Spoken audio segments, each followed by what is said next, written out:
Opportunity to join together tonight at our St. Tammany Parish Council meeting, not only as elected officials, but as all of us as equal citizens throughout this parish. And I know our intention is, all of our intention here in this room, is to try to sift through everything and make good decisions on behalf of our parish that we love so much. So thank you for this blessing, Lord, and I say in Jesus' name, amen. Amen. And I would ask that the junior councilman for the month, Lucy Pisa, lead us in the pledge to the flag. Just put your hand right there.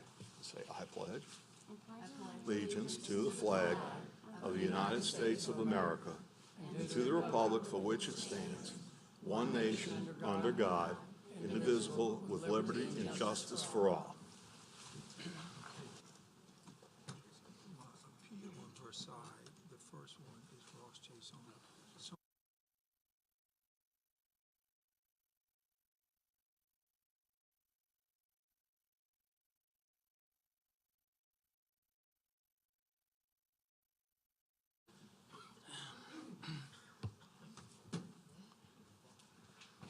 Thank you. Would the clerk call the roll, please?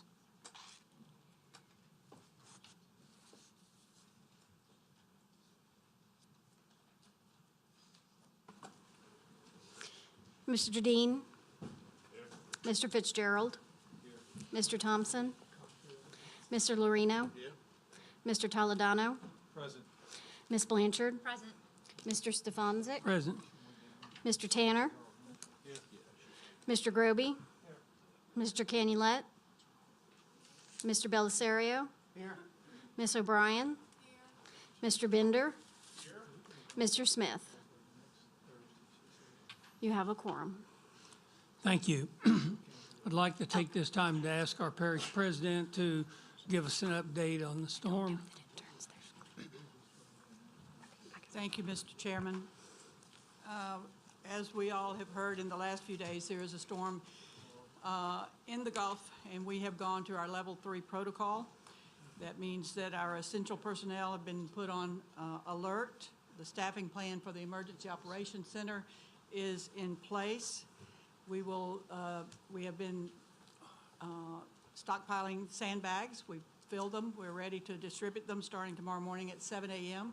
They'll be distributed from 7 a.m. to 6 p.m. Saturday and Sunday at the this location here on Coop Drive, the Public Works on Airport Road, the Airport Road Barn, the Public Works Barn at Fritchie, and the Public Works Barn at Keller.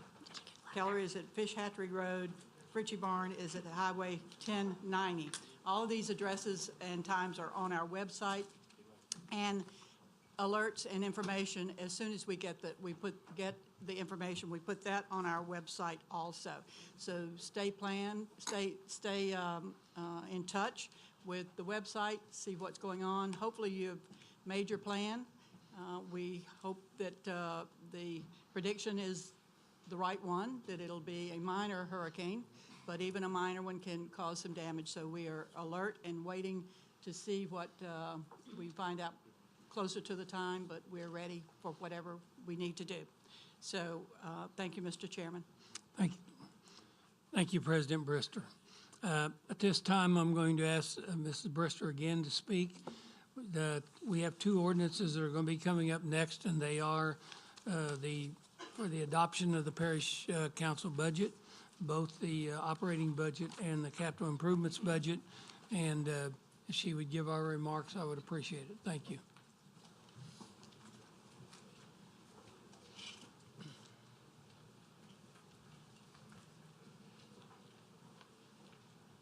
Thank you again, Mr. Chairman. So, Chairman, Council, Mr. Chairman, the council members, today I present for your consideration and approval the St. Tammany Parish Government's operating and capital budgets for 2018. With the razor-thin loss of our jail and justice center renewal tax propositions and the uncertainty of future revenue, parish government has made considerable cuts to our operating budget, excuse me, reducing it by approximately $10.5 million. We have implemented a hiring freeze, resulting in 79 unfilled positions, a 13% reduction in workforce. We have eliminated cost of living and merit raises for all parish government employees. We're in the process of carefully consolidating our office spaces to reduce our footprint and provide for greater efficiency at a lower overhead premium. One result of this process is the leasing of 4 floors in space in the Towers building in Slidell and the surplusing of our current Emergency Operations Center in downtown Covington. Regardless of these cuts, we will continue to provide the highest level essential services to our residents as possible. Despite the above-listed and other cost-saving measures, we must utilize a portion of our fund balance to balance this budget, which is a requirement. I understand that this is not sustainable for long-term, and use of our fund balance is not preferable for ongoing operating expenses. I want to assure our citizens that this government has been and always will be conservative in how we operate. If our final jail and justice center sales tax renewals are not successful, we will be forced to cut our operations by 45%. And the funding we provide for the continued operations of the 22nd Judicial District Court, the District Attorney's Office, and the operations of the parish jail will be cut in equal amounts. As we chip away at our fund balance, we chip away at the ability to secure future needs, both anticipated and or unforeseen, for our residents who now number approximately 254,000. Included in this budget are anticipated revenues from various funding sources and projected expenditures for the coming year.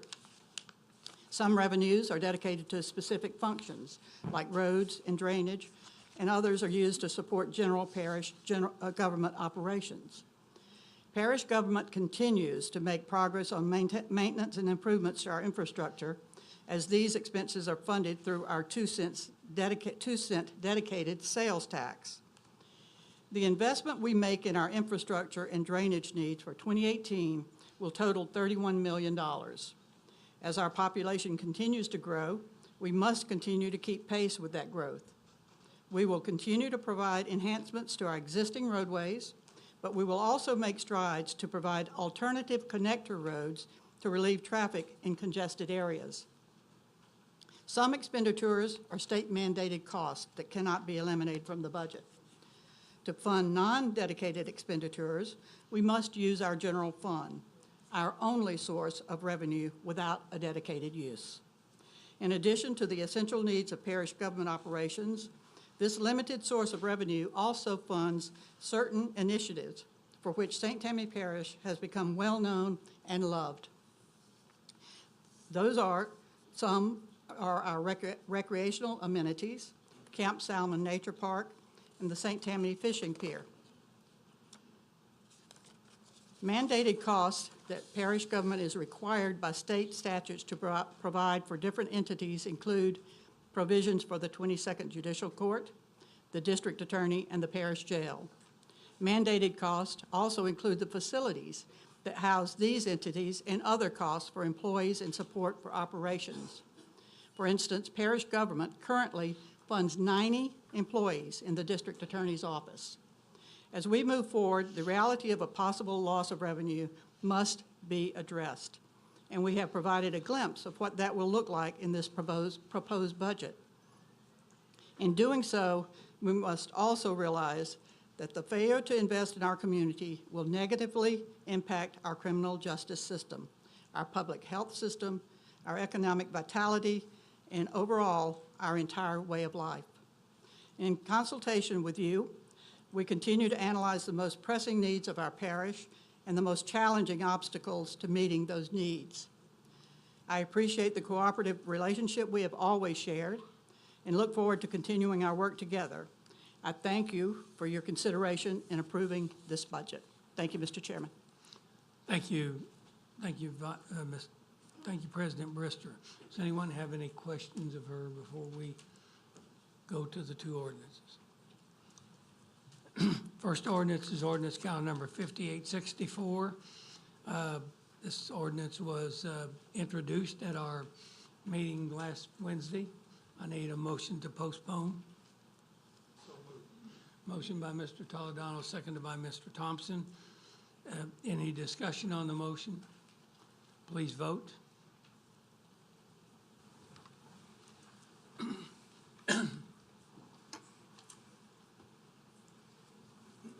Motion is unanimous, no one absent. Ordinance count number 5865, an ordinance to establish the 2018 Parish Capital Improvements Budget and get grant awards. Need a motion to postpone again? No, I move to refer to the Finance Committee, Mr. Chairman. Where it goes. Mr. Tanner moves to refer to Finance Committee. By a second? Seconded by Mr. Groby. I agree it needs to go before the Finance Committee, yes. So, any questions or comments on this? Please vote.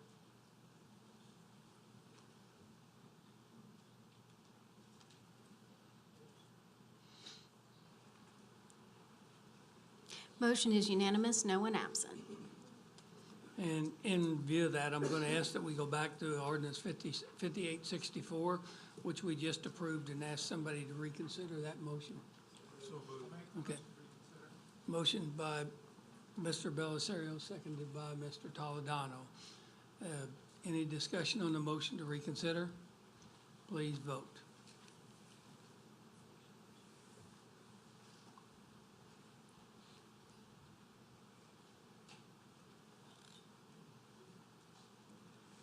Mr. Tanner? Motion is unanimous, no one absent. Okay, I would like then a motion to refer this to the Finance Committee. Motion by Mr. Tanner, seconded by Mr. Canulet. Any discussion? Please vote.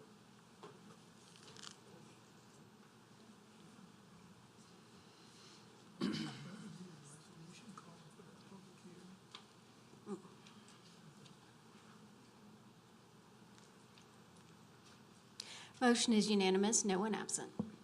Thank you. The Parish Council will hold a public hearing in council chambers at 6 p.m. on Thursday, November 2nd, 2017, to review the proposed parish operating and capital improvements budget prior to adoption. Copies of both budgets will be available for review by October 10th at the Parish Council office and the following library branches: Abita Springs, Bush, Causeway, Covington, Folsom, Lacombe, Lee Road, Madisonville, Mandeville, Pearl River, Slidell, Robert Boulevard, and South Slidell. As we begin, before we begin the rest of the meeting, I'm going to read a thing that I'm going to do before every meeting, and that is, ladies and gentlemen, thank you for joining us for the monthly meeting of St. Tammany Parish Council. As always, we appreciate your input and participation in the legislative process. If you would like to make a comment concerning an item on the agenda, please fill out a yellow speaker card and return them to a staff member or to the designated baskets. We would also ask that you continue to stay informed about your parish government and subscribe to the parish email blast. Parish government delivers its news directly to your email box. There are sign-up sheets for our email blast under the television screens here in the front. You can also go to parish government website, STPG-TV.org, and click on the words "Be in the Know" on the right-hand side of the homepage. In addition to the email blast, you may get updates on the parish's social medias, Facebook and Twitter. These are especially helpful in getting updates during a disaster like the one that we may have this week. And lastly, you can always watch our meetings on Parish Council Chamber or Parish Chamber on demand from our website, stpgov.org. Thank you, and I will now continue with the meeting. Mr. Toledano, you made a request to consider and move up on the agenda one of the appeals. Mr. Chairman, thank you. That's very gracious of you. Request to speak. Thank you very much. One of the matters on the agenda is a longstanding appeal, item number 1 on your appeal section, gentlemen, and Ms. Blanchard. This is appeal involving the Versailles subdivision. It was a complicated a property adjacent to Versailles subdivision.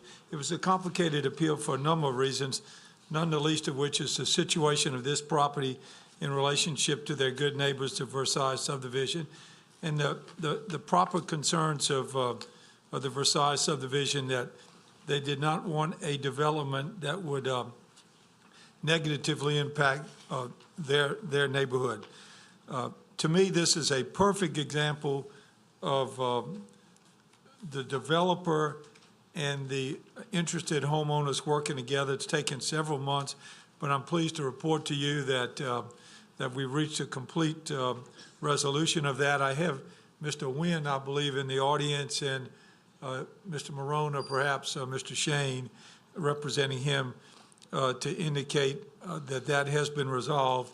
That evidence of that resolution has been by an agreement that is entitled agreement to support government approvals. Based upon that, I would at this time move to concur with the zoning approval. Motion by Mr. Toledano, seconded by Mr. Tanner. Any discussion? God, you're right. I must be losing it tonight. You know, Mr. Toledano, thank you for the, we need a motion to move this up on the agenda. Motion by Mr. Belisario, seconded by Mr. Canulet. Any discussion on the motion to move it up on the agenda? Please vote.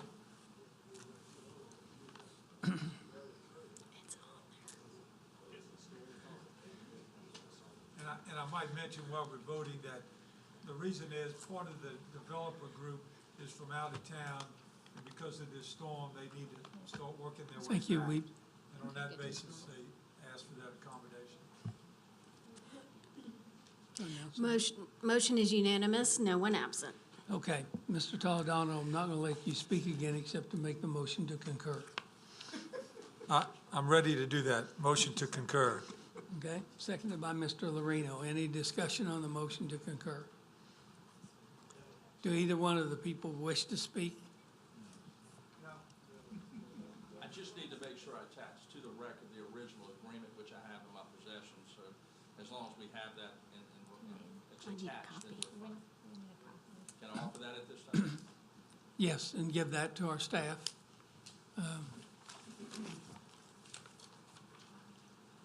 We have copies. We're good? Okay. So your motion to approve or concur is subject to Motion to this, concur. with anything tied to this agreement? Subject to the conditions that set forth in the agreement to support governmental approvals. Okay, thank you. Any further discussion? Please vote.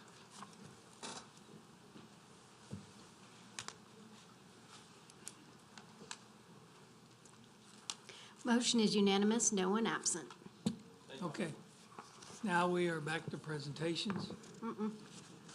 Need to introduce an ordinance. Oh, we gotta do the other piece of it. We have the ordinance.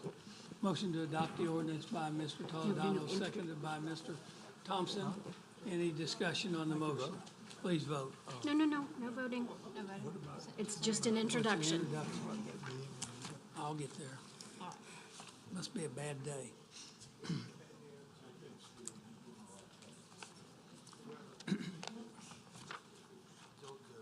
We're now ready for presentations.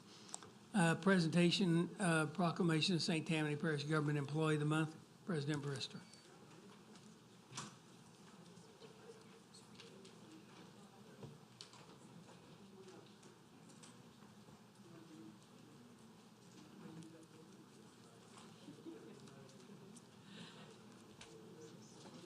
Thank you, Mr. Chairman. I think I will be talking about someone you all know well, Amy Bouton from our Public Information Office, and she has done an amazing job. So, whereas Amy Bouton has been a dedicated employee with St. Tammany Parish Government in the Public Information Department as Public Information Officer since January 2nd, 2013. And whereas Amy takes great pride in her work and exercises her extensive journalistic skills to produce stories, speeches, talking points, press releases, website copy, and many more products that reflect not only the voice of parish government, but the spirit of our community and lifestyle. And whereas Amy is an integral part of the Department of Public Information and acts as its chief writer, where she uses her exceptional talents in effectively communicating the parish's message, both proactively and through media inquiries. She focuses on external communications by skillfully writing about all of the outstanding accomplishments of parish government. Amy can handle and conquer any task given to her, big or small, with precision and determination. And whereas Amy's expert level writing and strategic thinking plays a critical role in this parish government's ability to reach and connect to its citizens. She has a reputation around the office as being thorough and detailed-oriented, and she is instrumental in the parish's effort in communicating with the residents through social media. And whereas Amy is an overall outstanding and exemplary employee, and we're extremely proud and fortunate to have her on the St. Tammany Parish government team. So now, therefore, I, Patricia Brister, as president of St. Tammany Parish, do hereby recognize the hard work and accomplishments of Amy Bouton as Employee of the Month, October 2017. And I encourage all employees of St. Tammany Parish to thank her for her contributions and commitment to St. Tammany Parish. Thank you, Amy, for all you do. Thank you so much.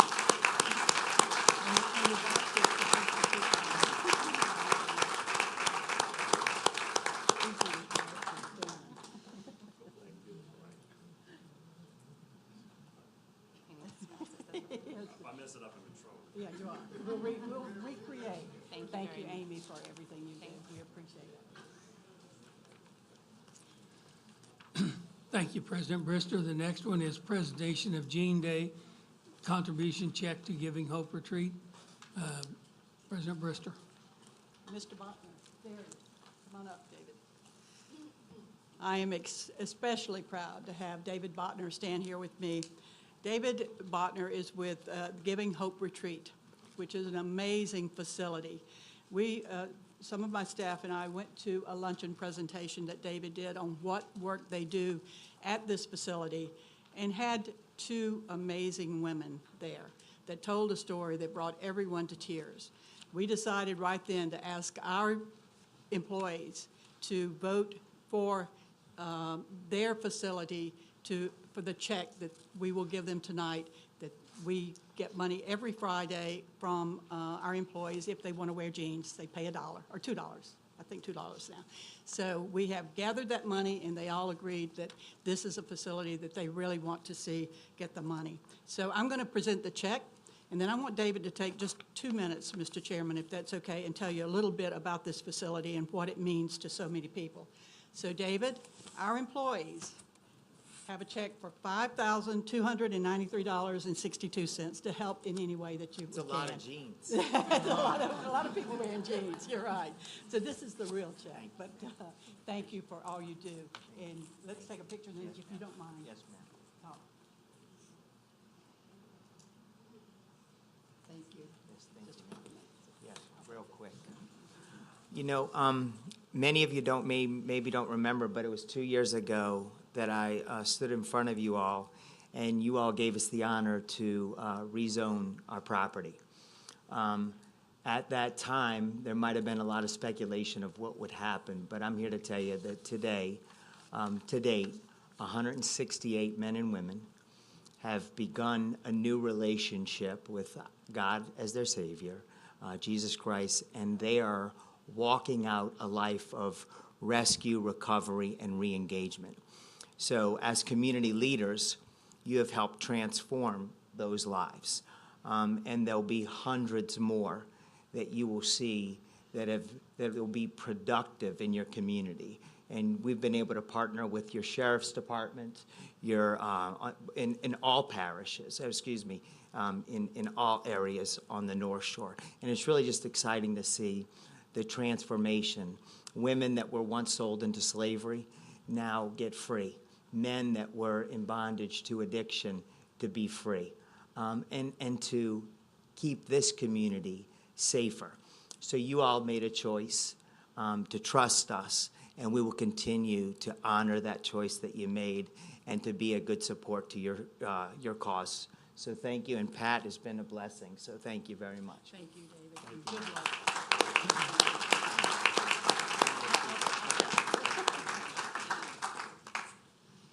Thank you, President Brister. The next presentation is the National Weather Service to make a presentation of Storm Ready certification to St. Tammany Parish Government, EOC.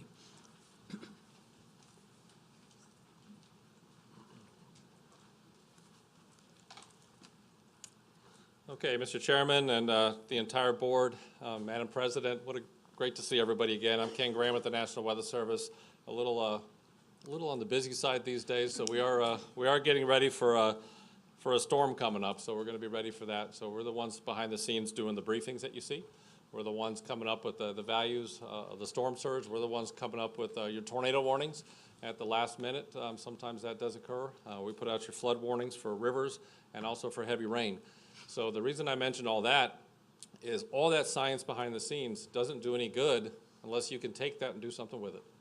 It's as simple as that. So it's about the impacts. It's translating all that science to the impacts on the ground here in St. Tammany Parish. So the Weather Service came up with a program called Storm Ready.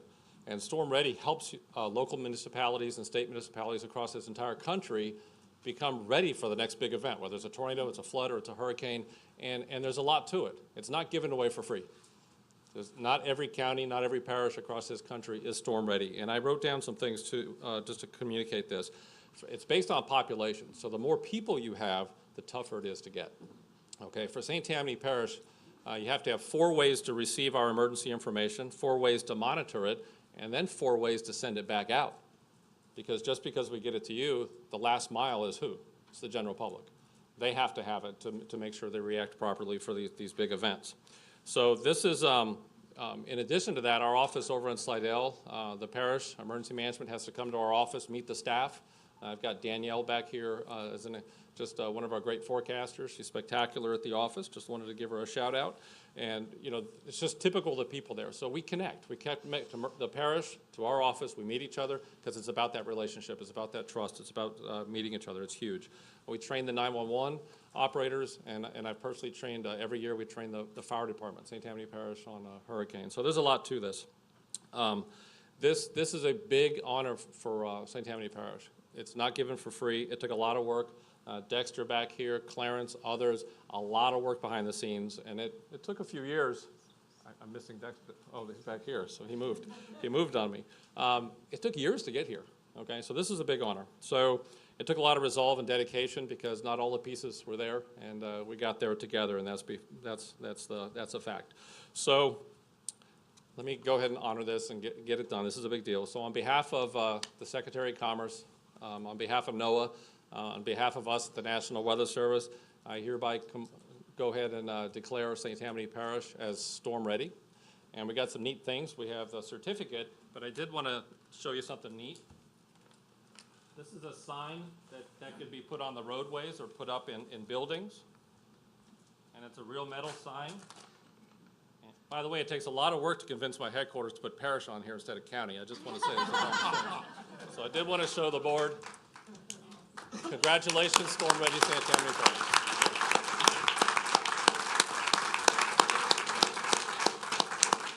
So big congratulations to you. It's a big honor. Not every place is like that, so it's a testimony to this great parish that we're in, and I live as well. So very proud to live here, and want to honor you with this award today. So thank you very much. So with our budget restrictions that we're going to have, are you going to deliver about 1,000 of those signs to us free?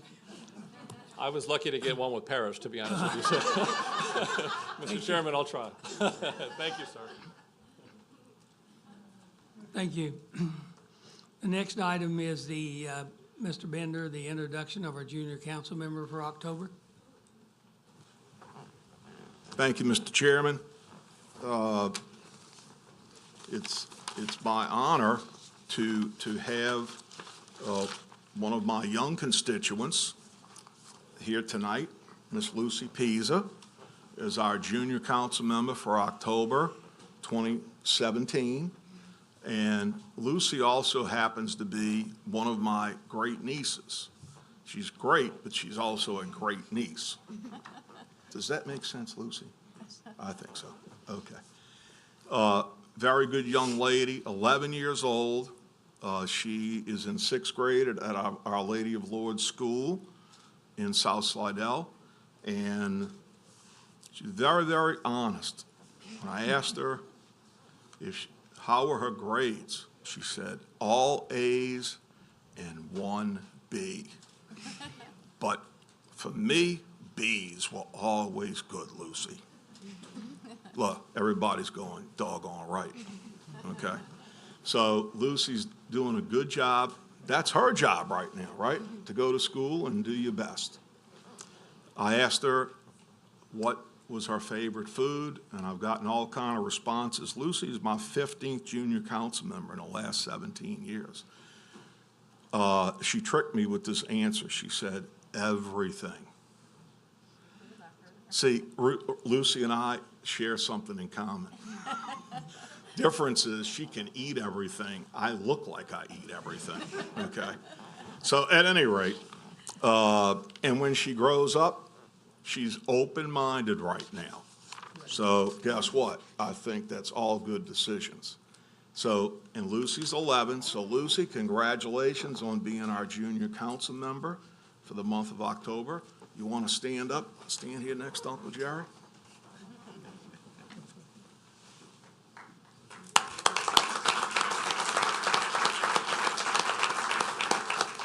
Thank you. Thank you, Mr. Chairman, and she'll be staying with us for a while longer. Lucy, just make sure he votes the right way. I've already had a discussion with her back in. Yeah, I when we know. got here, you know She that. told me, Mr. Steve told me. Yep. Next item is Bradley Cryer, Louisiana Legislative Auditor's Office, presentation of the Act 774 audit of St. Tammany Parish Council. Thank you, Mr. Chairman. We're here tonight to talk about the second year of Act 774. There's a couple of good positive things we want to talk about first. One is that when we first started this, these set of procedures 2 years ago, we had 2 training sessions here in St. Tammany. Both of those worked so well that we carried that statewide. We've had another 6 training sessions in the last year, and we just finished our level 1 courses. So we're about to start what we call level 2, the little more advanced classes. So far, we've had over 400 different agencies that are participating in that training. It's been a free 2-day event. We're hoping once we get to level 2 after the first of the year, we'll have some more participation from St. Tammany Parish as well. The last one we had was about a week and a half ago in Baton Rouge, and we had a number of fire district officials that showed up for that training as well. The other big thing that I've had a few questions come up in the last week has been what we call our statewide agreed upon procedures. When we started working in St. Tammany 2 years ago, we weren't really sure what was going to happen, what the results were going to be, based on us assigning procedures for CPAs to go out and do test work at different agencies. Based on the feedback we got the first year, the problems that we identified, in fact, those continued problems we'll talk about here shortly, we decided that we wanted to have the same types of procedures being addressed statewide. So for all agencies in the other 63 parishes this year, beginning with June 30, 2017, they're all doing something very similar to what we're doing here in St. Tammany Parish. They're required to do additional procedures to identify some of those areas that have resulted in fraud, waste, or abuse, and things that CPAs don't always look at as part of their normal audits. So we're hopeful that that initiative is going to work out really well for us. We have over 2,000 governments and nonprofits that'll start reporting to our office beginning in December of this year. Now, for the actual procedures we did this year, going into the second year, we had 127 agencies here in St. Tammany Parish.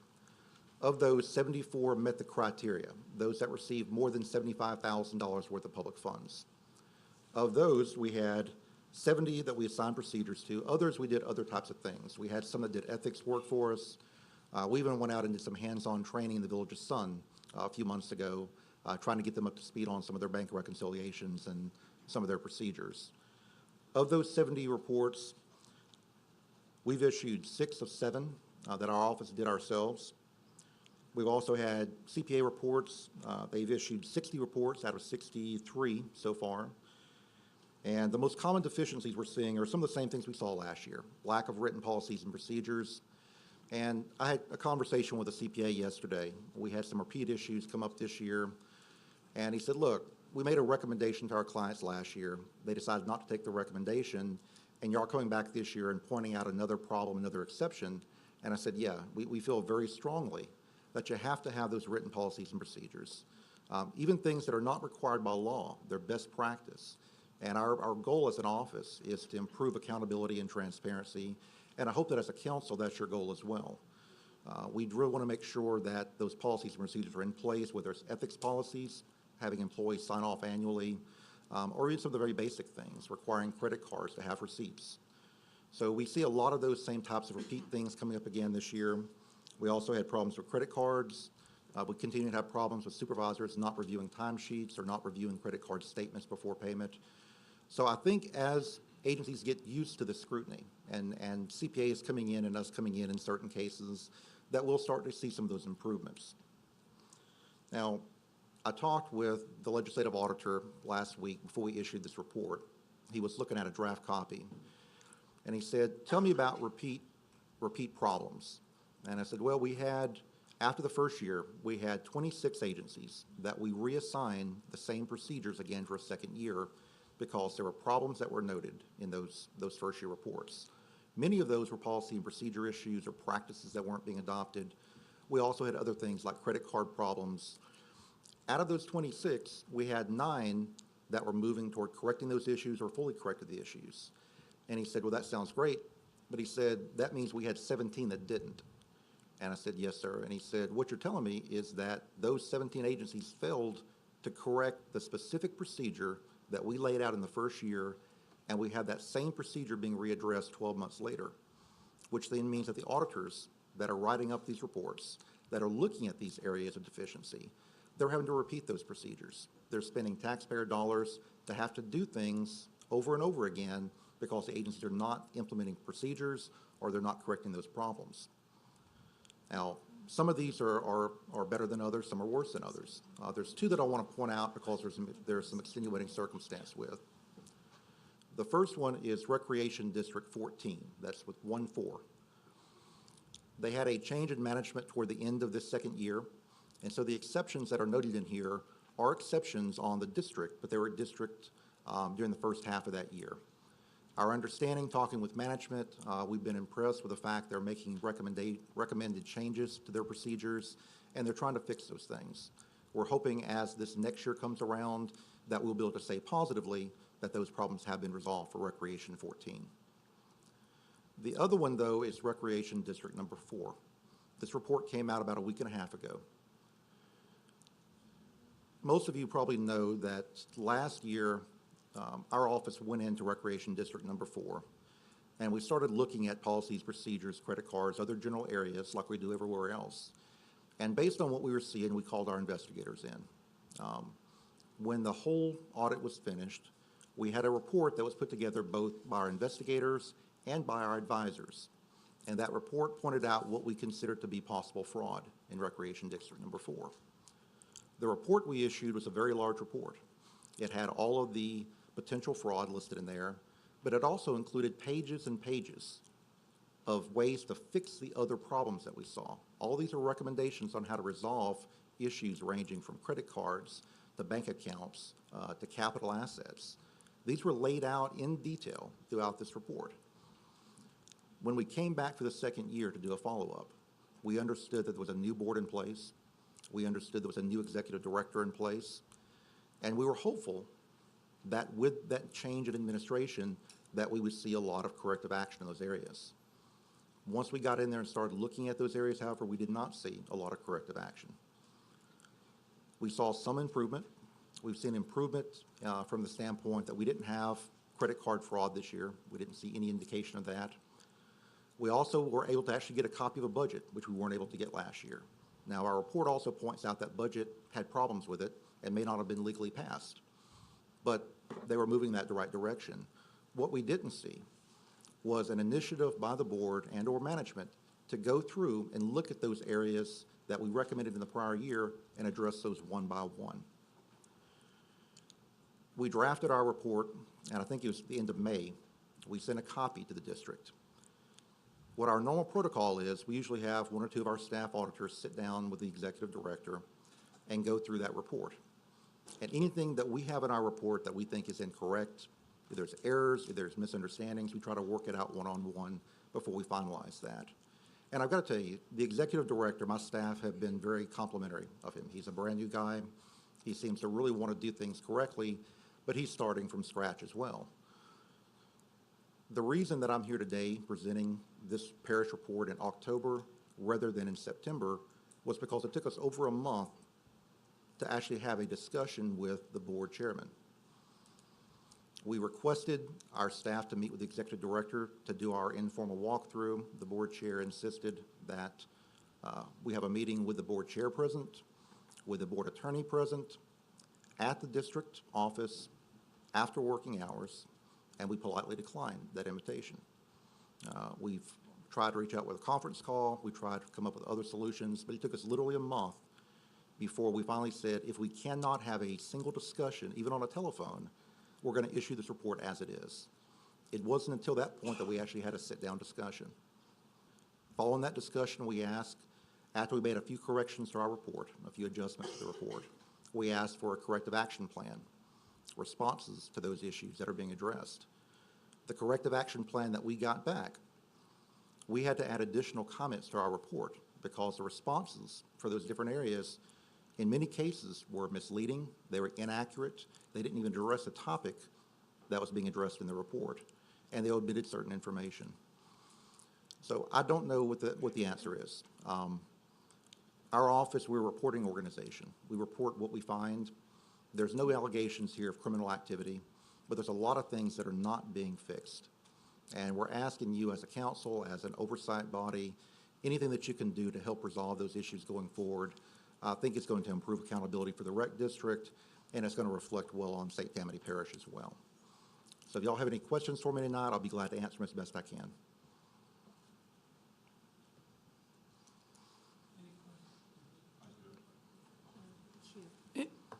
Any questions, Mr. Groby, you want to start out?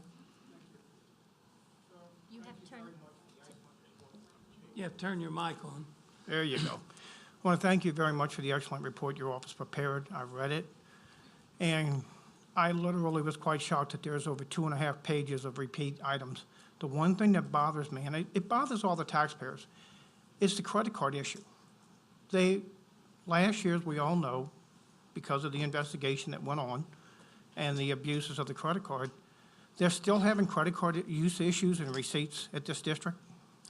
They are. Now, I will say that as we work with the executive director, they have new protocols in place, they have new processes, and I think they're moving the right direction when it comes to credit cards. We are seeing some improvement there, and what they're laying out, the fact that they are now keeping most of that documentation, we didn't have nearly the same problems we had last year. There were some missing receipts. Most of those were, I think they were online purchases. The big issue that came up with all this was an understanding that with a credit card, you have to document why you're buying certain things at a store. Not to say that that is an improper purchase, but without having that documentation, a year from now when we come back to ask questions about it, you don't always remember what that was purchased for. And those are the kinds of things that we want to see in place to make sure that there's no image of fraud or image of impropriety. Our office, we have about 250 people that work for the legislative auditor's office. We have one credit card for the entire office. And it takes a blood test to get access to that credit card. Our controller is very tight. But the point is, anything that we do with travel or other expenses that we have, we make that out of pocket. We get reimbursed for it a week later, and that As I works very do. well for us.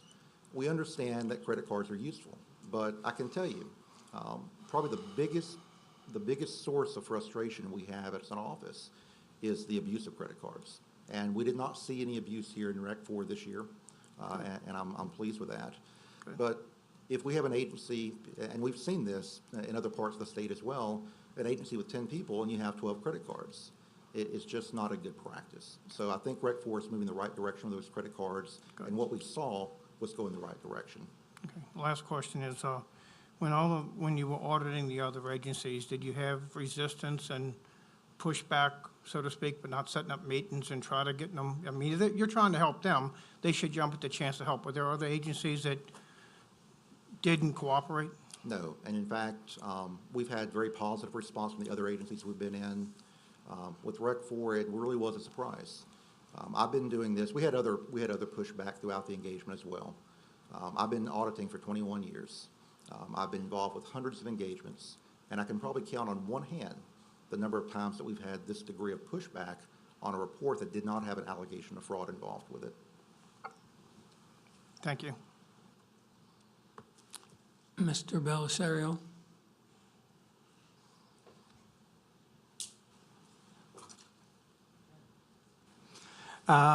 Sir, one of the concerns I have with this, I was quite surprised. I thought things would improve. Once I read the newspaper article and looked at the audit, I had contacted Councilman T.J. Smith and Mike Lorino to talk about this. They had formed like a work group to look at the vet potential new members about a year ago. There were those two plus Mr. Toledano and Jake Roby came up with a group. And I asked TJ and Mike Lorino to resurrect that work group, to call a meeting, to look at this process, what occurred, what didn't occur, are they going in the right direction, or are there things that were just a repeat of what was last year? Because to me, that would be very disturbing if that's what occurred. And also, I know they've got one board position open, but I think right now the priority is to really get the boots on the ground to see what's wrong and what do they need to do to put together a plan to turn it around, because that's not a good use of public funds. And I wanted to bring that out to you. I mentioned it to Jake tonight because I was the first chance he and I got together. I think that's something wise to do, and I would love someone from your office at least come to the first meeting that we would put together. You could set a date and time for that, whatever you can do it, and sit down and vet this issue. This cannot continue on because that makes everybody look bad. Yes, sir, and I think we'd be pleased to do that. I would like to note, too, all of our communication, all the issues we have with the audit, were all through the board chair. I don't even know how much information the actual board members, other than the chair, were receiving as far as our progress and the issues that we were raising. Now, what additional authority do you have other than presenting the audit itself? You know, it appears that you don't have any more authority if they fail to make the improvements that came out of the previous year audit. Legally, you have no recourse, correct? Or can No, you sir. turn it over to the Attorney General or the Inspector General's office? Yes, sir, and if there's violations of laws, we turn that over to the DA's office as well. But we are simply a reporting organization, and any action taken beyond that has to be done by a different body. Okay, thank you. Is that it, Gene? Mr. Bender? Thank you, Mr. Chairman. Mr. Cryer, first, I want to thank you and your staff, everyone who worked on all of these audits with the different agencies. There were a few things that I noticed when all of this information was forwarded to all of us as individual parish council members. And I want to say that I like the way your comments were prepared. They were easy to read, easy to you know, get to the meat of the problem, or provide a congratulations if everything was just in order. Yes, sir. I also like the way you laid out the cost savings to parish government for using this legislative auditor, an agency of state government, to be able to be our eyes and ears beyond the individual audits done by private CPA firms. And I know these private CPA firms are above board and so on and so forth, but to get this information directly as a backup from you and your people, I think is outstanding. I want to make this comment, and I'll ask you and Mr. Hand to please maybe reply. You've already answered that. It's your job to let us in parish government know what these agencies, what their grades are, so to speak, okay? How are they doing? Are they progressing? Do you see very little progress, pushback, et cetera? I think the answer is that, but we have the authority, collectively, the parish president, the parish council, we have the authority if we need to act, okay? And I don't think we should act just to act. But, for example, and I'll say this to you and Mr. Hand, if we have a credit card issue that we see and it's continuing, I think we have the authority as government to say there will be no more credit cards. No, we don't. Well, I will say this. If we don't have that authority, then it seems to me that we should enact something to have that authority, because we're appointing board members. They're appointing executive directors. They're the people that are handling the people's money. If all we can do is replace board members with new board members, and we continue to have the same problem over and over again, and the answer to this is no, which I appreciate the fact that our attorney will tell me the right answer to my question, then it seems to me the only option is to keep hearing this over and over again. Because you can't stop it. If we can't stop it, who does stop it? I believe you do not. It's a separate legal entity. You have the authority to appoint board members. If the board members are not performing, you have the authority to remove those board members. They have their own legal counsel. They do not use the council attorneys. I'm not exactly sure relative to the district attorneys whether they've reached out to the district attorney's office to use their services. So we'd be more than willing to consult with them and to give them guidance, but we have not been specifically asked relative to the issues that have been identified in this audit. But certainly if they ask us, we're willing to go out there, sit down with them and go through it and try to help them resolve all these issues. Well, and Mr. Hand, and I'm not going to belabor this, we can talk afterwards, okay? I guess what I'm throwing out for my other colleagues and for Mr. Cryer, for our attorneys, et cetera, the parish president, our staff, is if we see something repetitive, okay? For example, I think we need to look at if it's repetitive in nature, even though the old group is gone, there's pushback, et cetera, then I think we need to consider how do we wind up, if we can't eliminate credit cards in that particular agency, how do we wind up with someone other than them, because they are demonstrating that they cannot, they're approving uses without receipts, correct? In some cases, they were, yes, sir. That's what I'm saying. That's a huge no-no. I can tell you, and our people know this, who were there at that time, both with Mr. Savant and Mr. Henderson as council administrator. And I also have to say, and Ms. Dina as an assistant council administrator, you can lose a receipt, but you better not walk into the council office with a credit, an application to be reimbursed, you're not going to get reimbursed without that receipt. Now, if that's what we set for our own selves in parish government, we need to set that for any agency. It's just, it's a fact. If you don't have the receipt, you cannot be reimbursed. And so, Mr. Hand, I would just say, that's something that we need to look into. How does that get implemented when we appoint board members? Because that's no big deal. That's just doing your job. But if receipts aren't turned in, I think you would agree, Mr. Cryer, that's where the bad stuff can begin. Yes, sir. And in fact, even if you have the receipts, what we recommend is that you have someone actually go through and match those receipts up to what you're paying for. Oh, absolutely. And that's something else we've seen at other agencies in the parish, that there's not always a review of those credit card statements before making a payment. Well, gee whiz. I mean, now so we not only have to have a receipt, we need to make sure that the person who gets the receipt is actually comparing the two. Wow. I just think it's something, Mr. Hand, we need to talk about.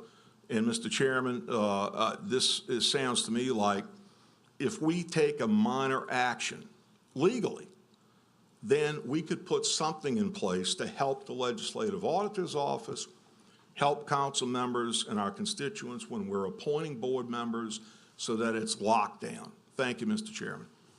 Thank you. Mr. Toledano. Thank you very much. Mr. Cryer, thank you very much. And I was one of the 4 councilmen that did the interviews to come up with the slate of new officers. So I particularly feel a little bit concerned and maybe a little bit responsible that some of your indications are that the new board did not do what I believe take care of their business correctly. So my first question to you is, do you know if they have a policies and procedural manual or a best practice manual when it comes to accounting? Do you know if they have one or were aware of one? Did you ask that question of them? Yes, sir. In fact, the report includes several instances where there were policies that were adopted from the parish-wide policies. Now, the issue we had was the parish-wide policies say at the very beginning, these need to be customized for your agency to describe how you operate so that it actually addresses your operations and not just a general statement of how a generic entity should operate. Yeah. So there were several things in the report that were not specific to the agency that we felt were not sufficient for their operations. Good. And I understand exactly what you're saying. Mr. Chairman, what I would ask you to do, those of us who had the pleasure of serving on that committee to nominate the new members, I would ask that you redesignate that committee, charge us with the responsibility of meeting with this group and helping them get their business straight, because in all fairness to them, there were a lot of people that had not treaded in that water before, and I tend to believe it might have been out of ignorance. Some of it was overlapping problems, but none of it is, in my mind, excusable. But I think in terms of housekeeping, if you ask us to move forward, we will revisit with that board. I hope TJ and Gene and all of us and Mr. Lorino are in agreement, and we'll make it our business to help them get their business straight. In the meantime, I appreciate you calling those things to our attention. Yes, sir. And just to be clear, all of our correspondence, all of our communication was all directed through the board chair. So the impact of the other board members and what their role is, I don't know that. Yeah, but we'll take a look at all that and make sure that if they do not have a best practice methodology installed, as you said, customized for that board, we'll make doggone sure they do. Thank you very much. Thank you. Mr. Mr. Lorino. Both of our names end in O. That might be the confusion. Okay, Ray, could you finish? Mr. Cryer, thank you very much for the information. I really appreciate it. I'm extremely concerned about a lot of the issues that you brought forth, but the one that really kind of slaps me in the face a little bit is the fact that you did not get a meeting with the chairman of that board. and you tried to do that numerous times, is that correct? Yes, sir. We finally had a meeting, it was a month after we actually gave them a draft copy of the report. Okay. Was there, once you met with the chairman, was there any reasons given for not meeting? No, sir. The email correspondence and the phone calls we had was that the chairman insisted, her words, on meeting face-to-face with an attorney present in St. Tammany Parish after hours. And so we tried to reach a compromise. We tried to reach even a conference call, and the chair refused to do that. It wasn't until after we said, we're about to issue this report if you're not going to meet with us. It wasn't until that point that the chair actually came to Baton Rouge to meet with us, with our attorney, with her attorney, with the executive director, and other staff. Okay. Well, you know, we put that board in place. We thought we had a very good board, and I still believe that. And it was based on previous allegations and things that have gone on. And that really surprises me that a meeting was not held. And I have not had the chance to speak to the chairman, but I know we will at some point in time, and the board. But I thank you for that. Mr. Hand, I just have one question. As a council, as Mr. Bender said, you know, we can't do anything with credit cards. As a council, can we abolish District 4?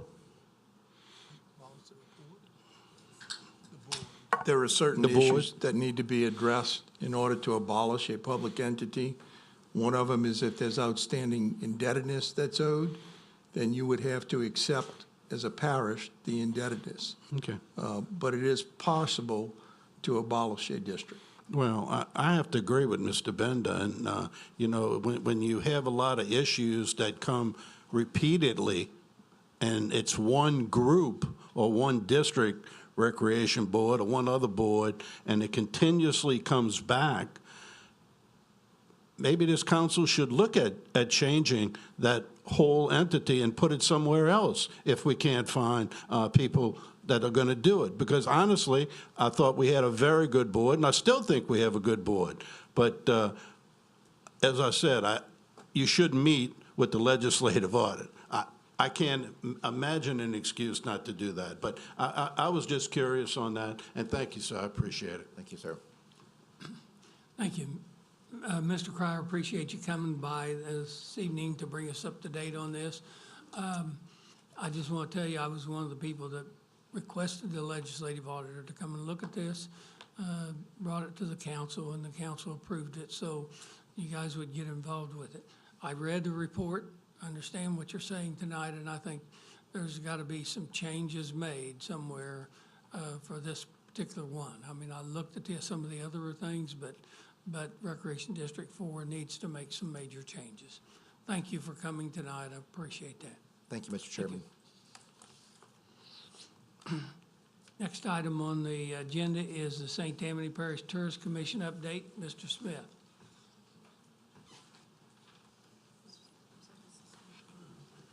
Hello. Oh, dun, dun, dun, dun, dun, dun, dun, dun. No. Just a minute. Mr. Chairman, thank you very much. After that report we just received, we're happy and we're pleased and we are honored to be able to come back before you tonight. As promised several months ago, the St. Tammany Parish Tourist and Convention Commission reported to you on some of its activities and operations a few months ago, and we promised you that we would come back to you again this year and give you an update on some of the things that's going on with the Tourist Commission that we think would be of importance to you. Why am I on the lead of that? Because you have appointed me to be the representative on that commission, and I have the dubious honor of being the chairman this year. But I'm going to limit my comments and ask if our President and CEO, Ms. Donna O'Daniels of the St. Tammany Parish Tourist Commission, and Ms. Judy Randall with Randall Marketing Incorporated come up and give you that status report on the operations of the Tourist Commission at this time.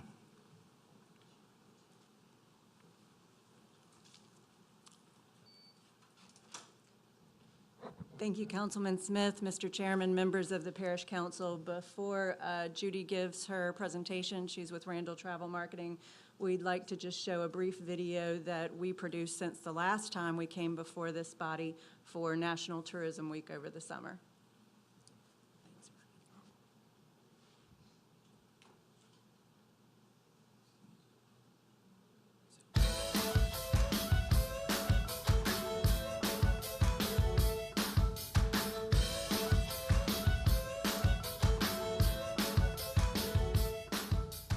Oh, my customers come from all over the world.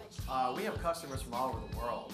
Our guests come from all over the world. Different parts of the world. South Africa, I mean, they are from Germany, Denmark, Sweden, Australia, different parts of the country, Texas, Vermont. Mississippi, different parts of the state, New Orleans, Baton Rouge, Lafayette. all the way down the bayou. This is Louisiana's version of the Grand Canyon. When we get somebody here, it's our best marketing that we can ever do is for somebody to come visit us. And when they go home, they look for it. And so they go to the grocery stores or the bar or restaurant and ask for Vita. And that's the one-on-one marketing and have them spread the word to their friends and family. And they have suggested that you have to come to Liz's Way Diner. Half of our revenue comes from tourism. Keeps my captains employed, my bus drivers employed. And for us, we don't have a huge marketing budget, so we need to innovation. That's the best marketing we can do, is to get somebody here. The Tourist Commission plays a big part as far as the success of my business. They'll bring people in from all over the world. I don't know how they do it, but they'll attract journalists. They write about us, and that just brings in more people to South Louisiana to eat at our restaurant. To come to our little parish, they're opening us up to a treasure trove. My wife and I would not be where we are without St. Tammany Tourism.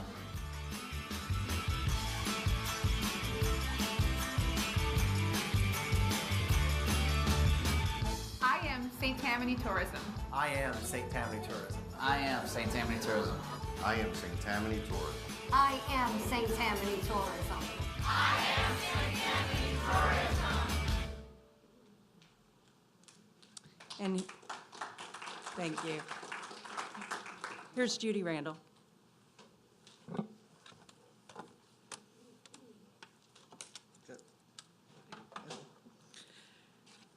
Good evening. It's a delight to be back and to report to you on the business of tourism as spoken in the film. What I want to update you on is you're aware we're doing a continuing year-long study of tourism that builds on an earlier 2009 and then 2013-14 study. So this study will be finished about the end of this year, but we wanted to get hot off the press information to you about the lodging study report that's just been completed. So I want to share a few facts with you about that. And you can have total confidence in this information in the lodging report. This is based on the STAR report. If you talk to any hotelier, they live and die by the STAR report. It's STR, Smith Travel Research. And when banks go to loan them money, when they're setting their budgets, everything else is built on the STAR report. So is this lodging study. In addition to that, we send all the hotels a survey to ask them specific questions about their customer segments. And we got a very good response, 60% response on this. And last time we did the study, we got a 53%. So the hotels are getting better about reporting to us as well. So you can have, again, very good confidence in this. To tell you about the business of tourism, Junior Councilwoman Lucy, in this parish you have 40 hotels. And in those 40 hotels, you have 3,133 rooms. And you drive by those hotels, but what you don't realize is you may drive by one hotel, you live in Slidell, you've got 3 new hotels there in the last few years, that hotel has about 50 rooms. But those 50 rooms, or the 3,133 rooms, are available 365 days a year. What we've learned is you sell over half of those. You're right at 60% of the number of rooms that you sell, which results in $55 million a year that you're generating just in hotel rooms. And Junior Councilwoman Lucy, that's 10,000 jobs that are generated here in St. Tammany Parish. And that's a 40% increase over the previous study, which was done in 2010. The biggest change, and by the way, those rooms are split about a little over half, 53% are in Slidell and about 46% are in Covington, so it's well balanced on the east and west part. The biggest change that we saw in this updated study is the shift from business occupancy in these hotels to leisure. It used to be that your hotel, if you looked at the chart of occupancy by night of the week, it was always heavy on weekdays and lower on weekend. That's what we found in 2009. Now it's exactly the opposite. You typically have a little bit less than 60% occupancy on weekdays, and your occupancy on weekends is between 65 and upwards of 70%. That's very, very good. That really follows a national trend. Business travel has been declining all across the country as corporations cut their budgets. They try to keep people from traveling as much or having online meetings. You've seen all the software being advertised for those sorts, Skype and whatnot, gotomeetings.com for doing that. So that is not atypical, but what is good news about that is how well you have done in building the leisure part of that. In talking with your hotels, their priorities, what they tell us they want to see, the CVB convention, the Tourism Commission concentrating on, number one is leisure. Number two is corporate. Number three is small meetings. Number four is team sports, which, by the way, has been declining too, and signage and billboards. The decline in sports, for instance, is really not so much about you've got facilities, but the capacity in your facilities to accommodate people that don't live here. In other words, facilities that you have are pretty much being used up by people that live here as well as people that are day trippers coming in, so not people that are overnighting. So if you want more of that, you're going to have to build more facilities in addition. Another significant jump we've seen is the significant uptick in international, as these guys were saying in the commercial, international visitors coming here. I've talked to a number of them myself doing intercept interviews, and the word has kind of gotten out. You are a great garden location to go to. People from Michigan, Canada, wherever are coming and staying here as opposed to staying in New Orleans. They view you as more affordable and safer and convenient to stay in, and they love it here. They get a feel of, they have the bayous, they've got the scenery that Louisiana is known for, and you certainly have the food. Food tourism is a big growth area too for you. So overall, it's good news. You're up 40% increase since 2010. What you need to be aware of, though, is the shift from business into leisure. And fortunately, with the amount of money the Tourism Commission got by virtue of grants, they were able to really focus on leisure promotion, which really helps. So the rising tide has lifted all ships, and you have been able, the hotels, even though they lost business traveled on weekdays, because they were able to increase it for leisure on weekends, they were able to maintain their occupancy and increase their rates, because leisure is usually at a higher rate. So they're doing very well with that. So I'm delighted to be able to give you that report, and again, we'll have the full report probably the end of this year or January. It'll be ready. So good news, tourism is doing well and growing, and it's about leisure. Thank you very much. Any questions? I should say.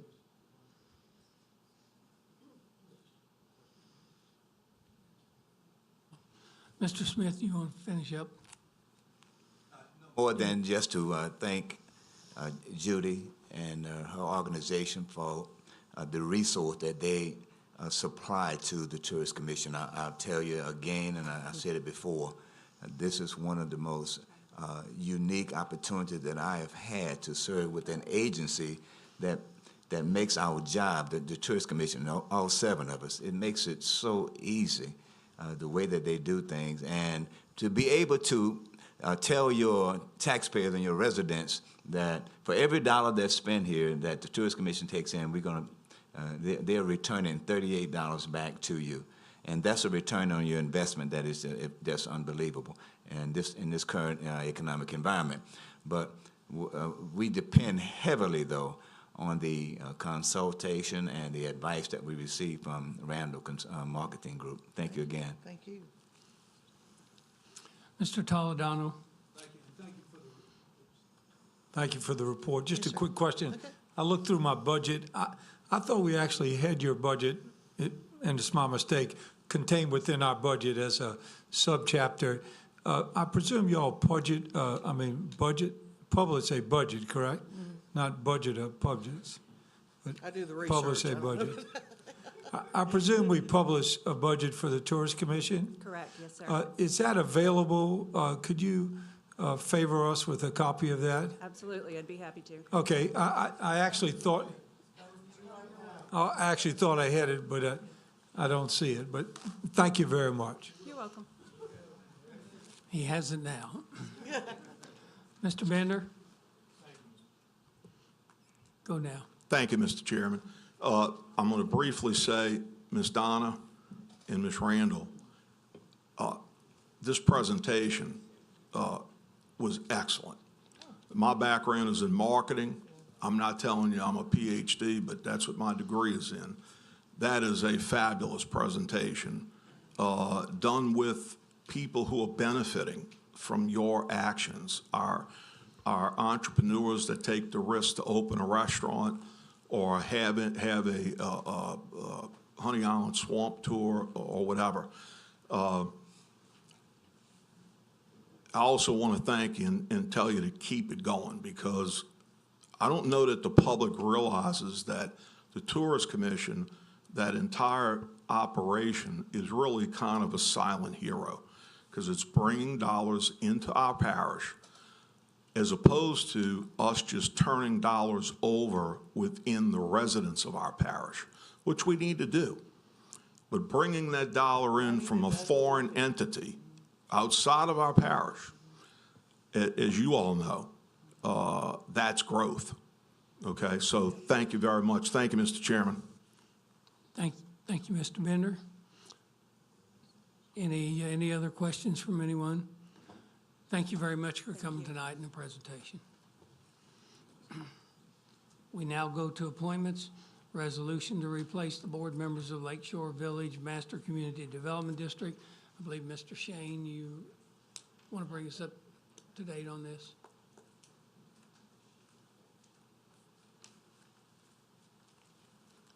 Thank you, Mr. Chairman. We would respectfully request that this matter be postponed until next month. We should have candidates to present to you at that time. Okay. Thank you. Motion by Ms. Blanchard to postpone, seconded by Mr. Belisario. Any discussion on the motion to postpone? Please vote.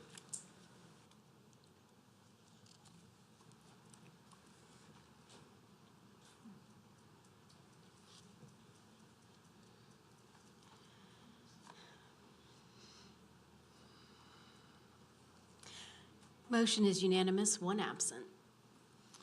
Item number 2, a resolution to appoint members of the St. Tammany Parish Development District, all terms to begin January 1st, 2018. Motion, excuse me. Mr. Belisario, you move. Okay, mic's on. I'd like a motion to disapprove all of the nominees in the respective request to obtain, potentially obtain additional members from a geographic representation basis. Thank you. Mr. Lorino. You second, right? Second by Mr. Lorino. Any discussion? Seeing none, please vote.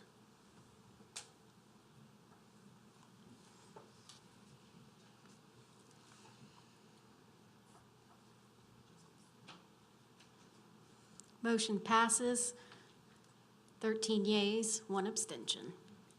Okay, a resolution to appoint one member to fill the vacancy of the Board of Commissioners for North Shore Harbor Center. The nominee must reside in Ward 8. Carly Howard Calvin was requested appointment. Motion to appoint her, is that what you're saying? Second. A motion by Mr. Belisario, seconded by Ms. Blanchard.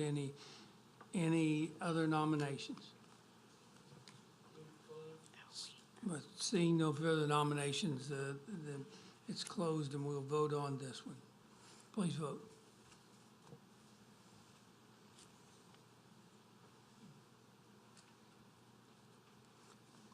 Mr. Tanner?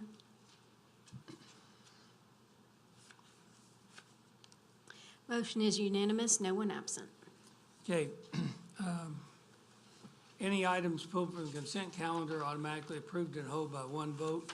Items pulled from the consent calendar are discussed and voted upon individually. And the Chair is going to ask that the following ordinances for introduction be pulled. Item number 4, ordinance calendar number 5879. I said, yes. Item number 15, ordinance calendar number 5890. Resolutions, number 1, C-4874, number 2, C-4875, and number 6, C-4879. Anyone needs to pull anything, starting with Mr. Dean? Mr. Thompson? I'm sorry, Mr. Fitzgerald. See, you can't move your head back or I won't see you. Mr. Lorino? Mr. Toledano?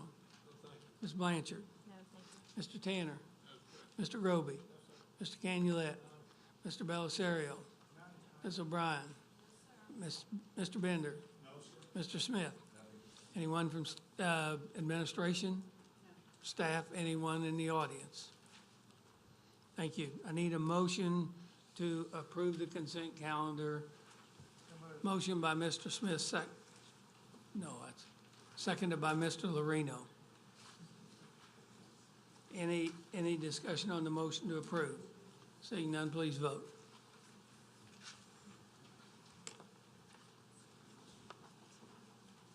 Motion is unanimous, no one absent.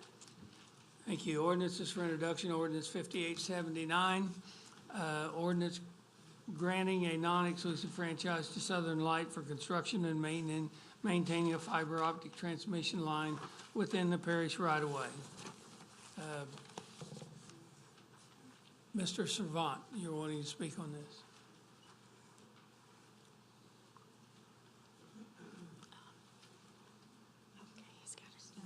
I'm sorry. Thank you, Mr. Chairman. What you have before you, all council members, is a two-page document reflecting the pertinent parts of a substitute ordinance for introduction. The only change to the original that was in your packet is a reference that the ordinance, upon its adoption, should it be adopted, will be included in the parish code. So that is the only additional language added to that ordinance. So I would recommend that the council consider introduction of the substitute ordinance. Thank you. Mr. Savant, anyone wish to make the motion? Motion by Mr. Belisario, seconded by Ms. O'Brien. And that is to, the substitute motion to be introduced. All those in favor of the motion to substitute say aye. Oh, I'm sorry, a vote.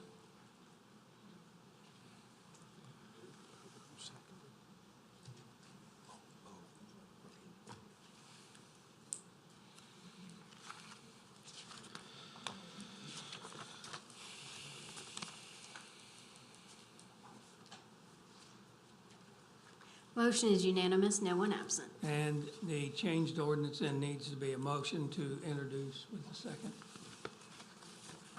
Motion by Mr. Tanner, second by Ms. O'Brien. Thank you. The next item is ordinance calendar number, ordinance number 15, ordinance number 5890, amending ordinance to reflect adjusted hours for the parish fishing pier, Camp Salmon, and Tammany Trace. Mr. Savant. Thank you, Mr. Chairman. Similar to the previous ordinance, this ordinance required some additional language reflecting specific parts of the parish code that it was amending in reference to the fishing pier, Camp Salmon, and Tammany Trace. And so that is what the substitute ordinance does. It also calls for the adjusting of hours of operation for those facilities, both seasonally and for at other times as deemed necessary. Okay, so you have a substitute motion. Do I hear Anyone, Mr. Canulette moves to accept the substitute motion, seconded by Ms. Blanchard. Any discussion on the motion substitute? Please vote. Doesn't go off.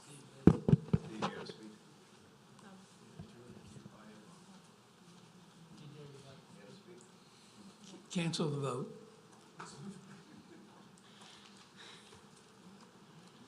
Who was ever in the queue, you need to hit Mr. Tanner and Mr. Bender. Okay, Mr. Tanner.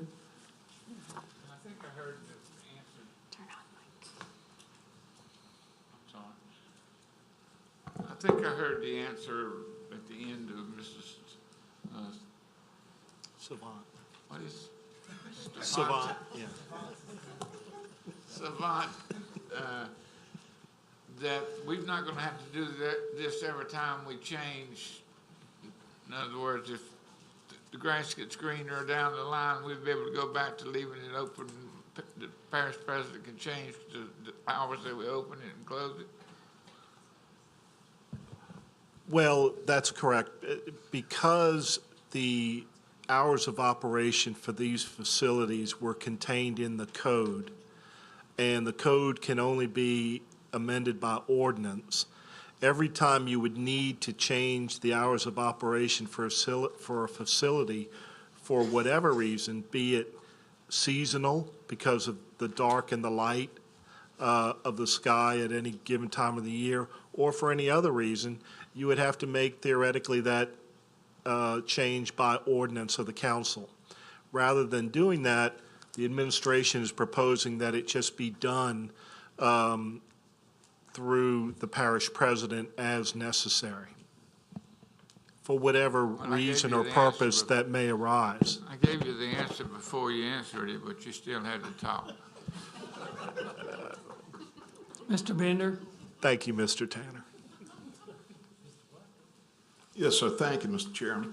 Yeah, I'm fully aware of the difficult decisions that need to be made, both by our current parish president, any parish council member, any future parish council member. However, we have facilities listed here that currently are not being well accepted by the public. We all know this. If you have a phone, if you have a cell phone, if you have an email, if you have a text message capability, we're getting it. A lot. I'm fully on board with an administrative decision. However,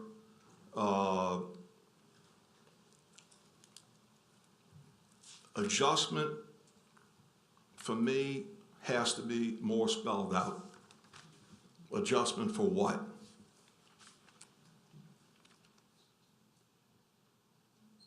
Thank you. Thank you. Need a motion to introduce. Motion by Mr. Tanner, seconded by Mr. Belisario, and that's it. Vote on the substitution motion, it was canceled. There wasn't any. Yeah, there's a substitution motion. Mike, did you put a substitute motion up?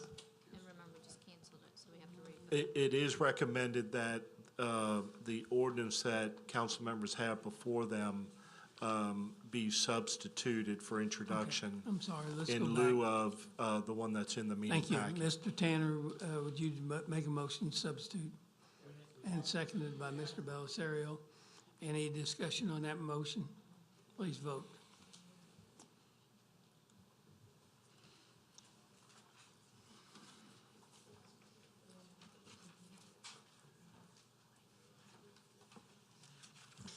Mr. Groby, Mr. Smith?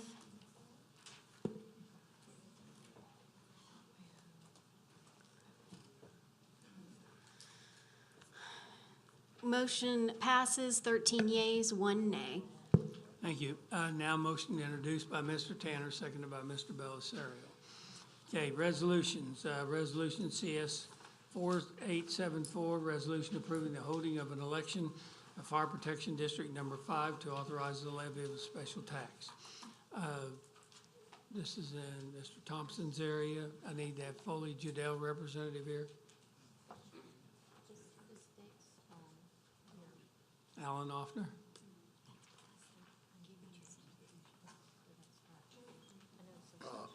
Yeah, Alan Hoffman, Foley Udell, with regard to Fire Protection District Number 5. At the meeting on Wednesday, the agenda meeting, you had requested that the resolution be changed to provide, amended, that the resolution be to provide for the election be held on April 28th, and we prepared such a resolution and sent it to the council. Okay, so that would be basically a substitute resolution or resolution we need to put on the floor. And so it'd be a substitute resolution or amendment to the, all we need to do is amendment from March to April, okay? So move to, Mr. Canulet, move to, oh, red? Okay, so moved by Mr. Thompson, seconded by Mr. Canulet, okay? To amend the resolution to change the date. And all in favor of the amendment, say aye. Opposed, no? I'm sorry, we got to vote. Dang it, I'm wanting to get this meeting over with.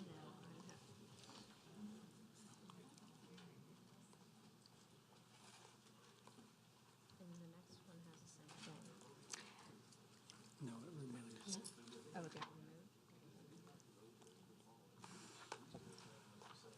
removed? Motion is unanimous, one absent. And I need the motion from Mr. Thompson, seconded by Mr. Belisario, to approve the resolution as amended. Any discussion? Please vote. Yeah, yeah.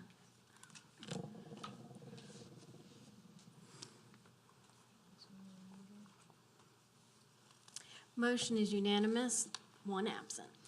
Item number 2, resolution C-4875, resolution granting approval to Fire Protection District Number 13 to call a special and hold a special election authorizing the levy of a millage. They have asked that this be removed, and they will present a new resolution next month. So I need a motion to remove, seconded by Mr. Lorino. Any, please vote. We got the wrong thing. We got the wrong thing on the, Hold on, hold on. okay. No. There you Got go. the right one now? Now it's- Yes. Please vote. Okay.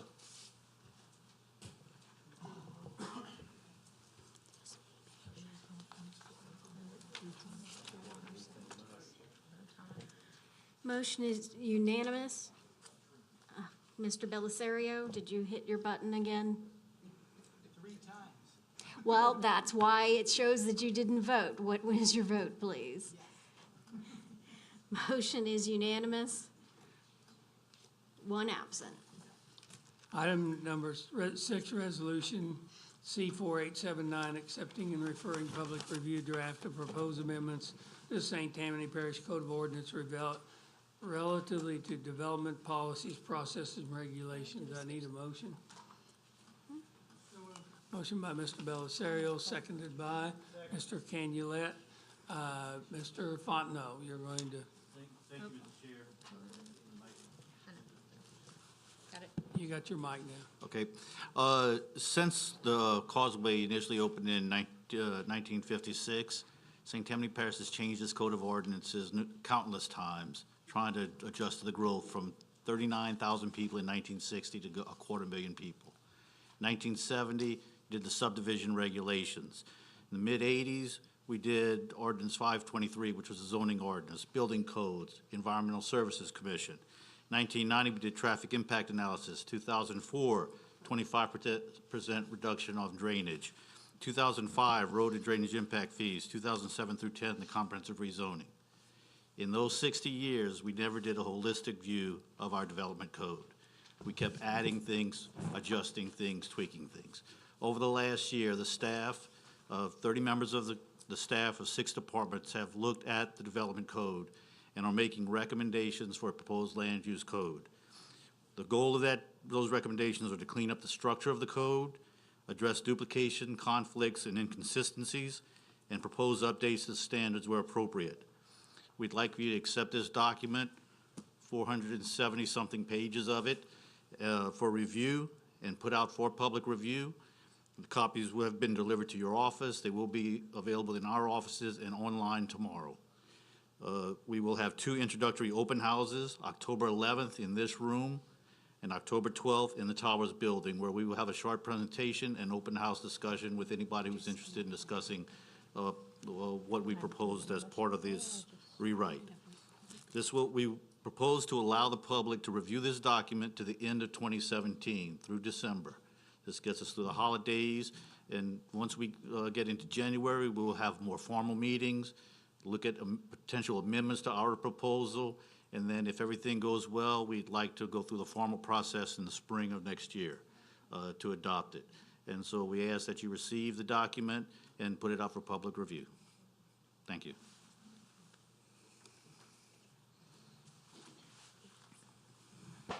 So we need to know to accept, we're voting the resolution is to accept the document that they're submitting. We're not, that they're. Okay, so we're making, so I need a motion. No, we have the motion. We have the motion second. We just need to vote. Yes. All right, so now we're setting it for vote. All right. Please vote. You need a motion at this time? I've been told we have our motion, our second. I was verifying it. Aye. There was a moment of silence. Teresa has assured me we had our motion. and our Mr. second. Stefanczyk accepted a motion from Mr. Belisario and a second by Mr. Canulette. We just need to vote that they are submitting the draft document. We are not voting on the document. We're just accepting it for review. Mr. Stefanczyk, since you came back.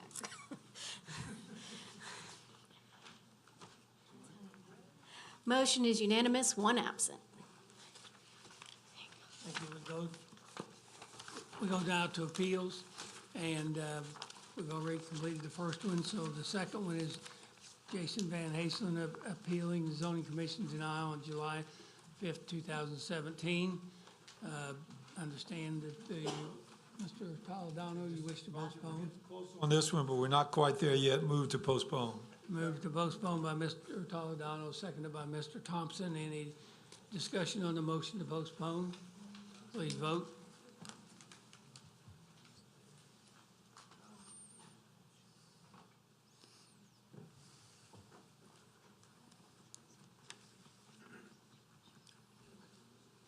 Motion is unanimous, 1 absent. Thank you. Second appeal is Mark Hollifield and Terrell Evans appealing the planning commission's approval granting permission to enter the parish right away. Excuse me. Specifically, the portion of Roger Drive west of Troy Drive, Ward 8, District 9. Mr. Belisario. I'll make a motion to postpone. I've spoken to the petitioner and the opponents, and we've agreed to postpone it for 1 month. I need a second. Second. Okay, motion by Mr. Belisario to postpone, seconded by Mr. Canulette. Any discussion on the motion to postpone? Seeing none, please vote.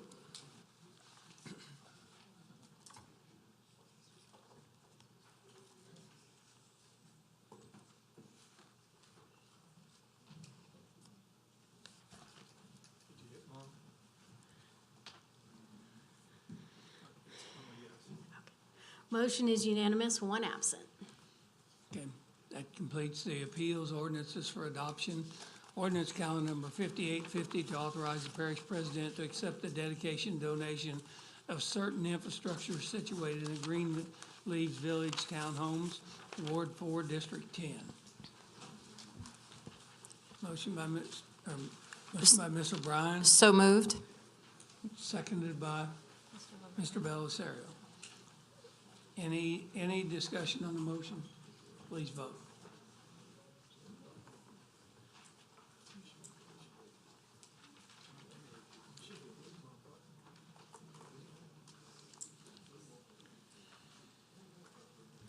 Motion is unanimous, no one absent. Ordinance calendar number 5866 to extend for 6 months a moratorium on property within a portion of Bayou DeZale Basin and a portion of Flowers Basin Bayou Basin south of I-12, being the storm sewer system that flows into the Flowers Bayou Basin, Ward 1, District 1. Motion by Mr. Dean, seconded by Mr. Toledano, I'm sorry. I was looking the wrong way. Any discussion? Please vote.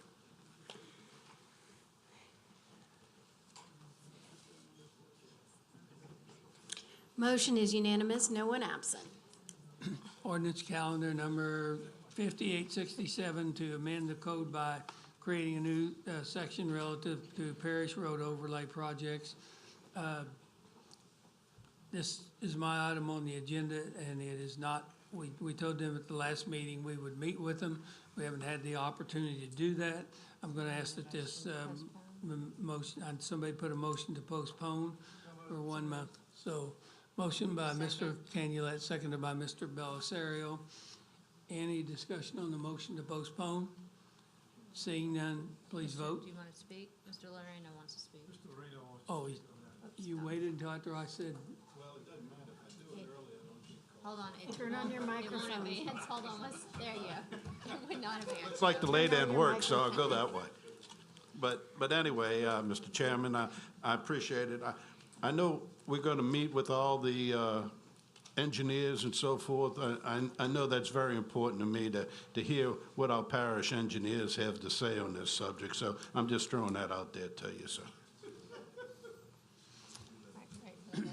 okay, I think it's not just the parish that we're dealing with on this, it's the asphalt companies and everything, so, and the Asphalt Association of Louisiana. Anyhow, anyhow, we plan to have that meeting hopefully this coming week, and it'll probably be Wednesday or Thursday, and we'll get an email out to everybody that wants to attend. We cannot have more than 7 at that meeting, just remember. Okay, so motion to postpone, second, and please vote.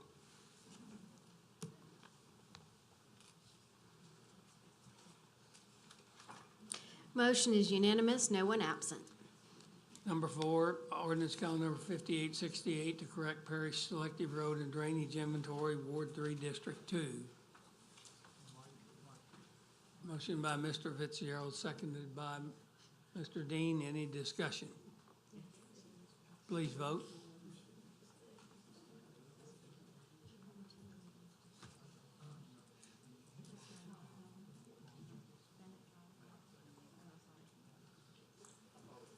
Motion is unanimous, no one absent.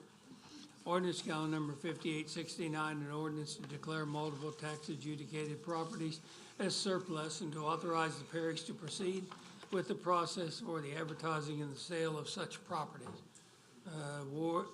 This introduced 917. Need a motion? Motion by Mr. Belisario, seconded by Mr. Canulet. I'm sorry. I was just making the motion. Any discussion on this motion? Please vote.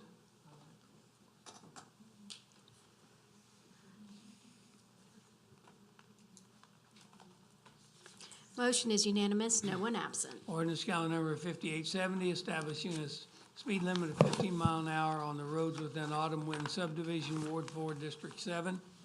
Motion by Mr. Groby, seconded by Mr. Belisario. Any discussion? Please vote.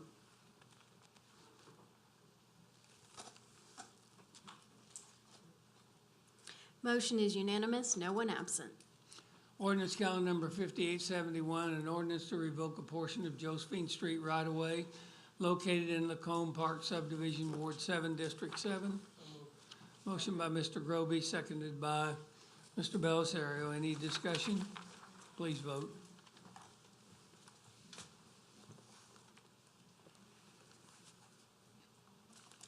Motion is unanimous, no one absent. Ordinance calendar number 5872, amending the official parish zoning map to reclassify 1 acre from A2 to A2 and MHO, Ward 3, District 3. Motion by Mr. Thompson, seconded by Mr. Dean. Any discussion? Please vote.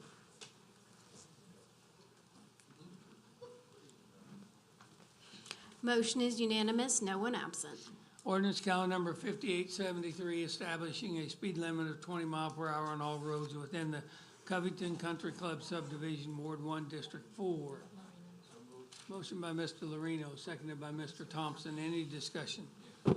Marino had some discussion on that, too. Somebody needs to press their button. Thank you, Mr. Tanner. Shy, he's just very shy. Mr. Tanner, you have the floor.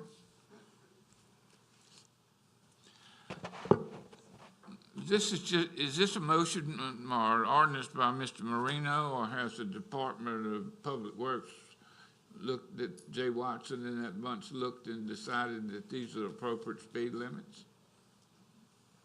Because I have to understand that's the process you have to go through now, because I tried to get a stop sign the other day. Yeah. And had to go through around.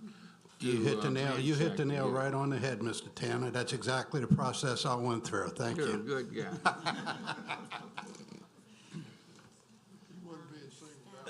Staff? Who's that, Sydney?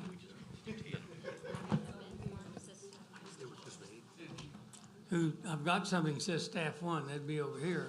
It's over here. Oh, I'm sorry, Oh, the staff mic- one. And our mic's been Don, okay. No, if there is a memorandum attached to the ordinance from the engineering department approving the speed limit change. Speed limit change. It's attached to the ordinance. And any further discussion on the motion? No, Mr. Chairman, it's on there. Please vote.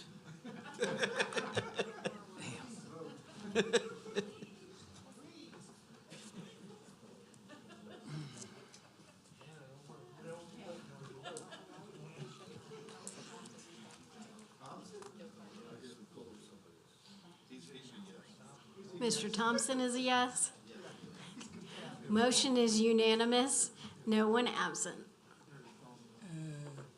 Oh, he's in the room. Okay, ordinance count number 5874 to amend the 2017 operating budget amendment number 10. Motion by Mr. Tanner, seconded by Mr. Belisario. Any discussion? Seeing none, please vote.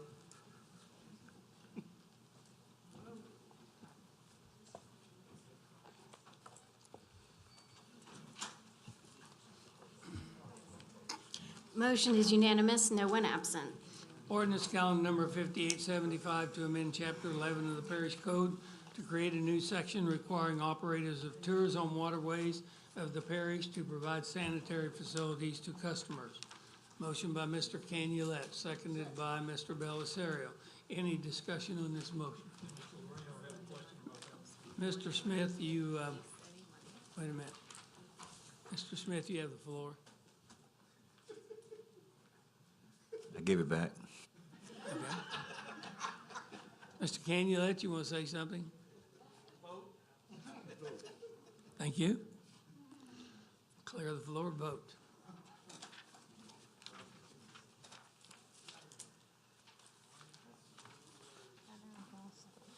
Motion is unanimous, no one absent.